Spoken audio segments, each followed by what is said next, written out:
Ça y est, j'ai fini ma journée de travail pour aujourd'hui et c'était pas facile. Très honnêtement, je suis très fatigué aujourd'hui. Pourquoi? Parce que hier soir, eh ben, il y a un de mes voisins qui m'a invité à boire l'apéro. On est tous les deux seuls à la maison en ce moment. Nos familles sont parties en week-end et du coup, il m'a invité et on a bu l'apéro et ça s'est éternisé et etc. De fil en aiguille, je suis rentré tard.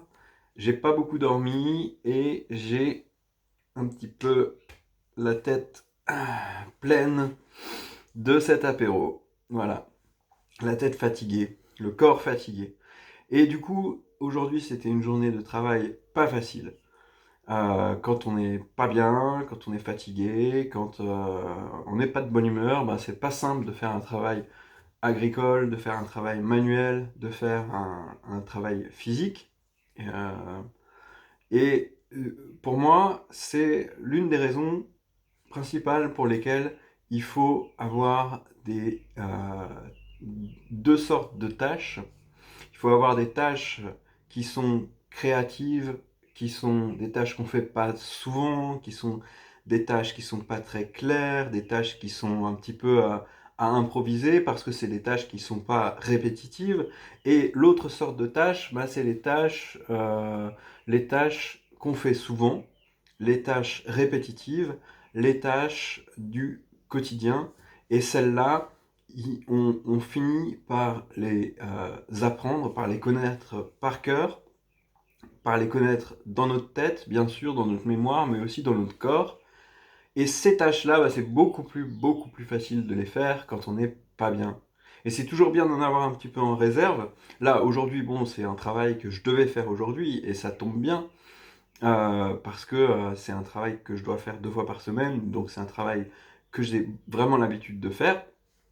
Mais c'est toujours bien d'avoir en réserve des petits travaux comme ça, de choses faciles à faire et de choses qu'on sait très bien faire, parce que comme ça, bah, les jours où on n'est pas bien, on n'est pas en forme, on peut sortir ces choses faciles à faire, ces choses qu'on a l'habitude de faire, ces choses qui coulent de source pour nous et on peut les faire et garder les choses plus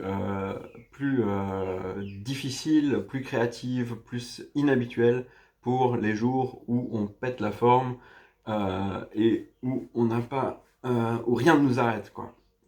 Et c'est aussi un grand argument en faveur d'un espace de travail qui soit simple, qui soit bien organisé, qui soit bien rangé et qui soit bien standardisé, bien mis en place, que les choses soient à portée de main, qu'on n'ait pas besoin de se poser trop de questions, que les outils soient là où on a besoin de les avoir, que le matériel soit là où on a besoin de l'avoir. Et comme ça, le travail est fluide. Et même quand on n'a pas envie, même quand on préférait rester couché sur le canapé toute la journée, eh ben, on peut quand même y aller et faire le travail qu'on a décidé de faire et auquel on s'est engagé. Voilà. Donc, des tâches régulières, des tâches connues, des tâches quotidiennes et un espace de travail bien organisé, ça permet d'aller au travail même si on n'a pas envie d'aller au travail. Et maintenant, c'est l'heure de la sieste. Bye.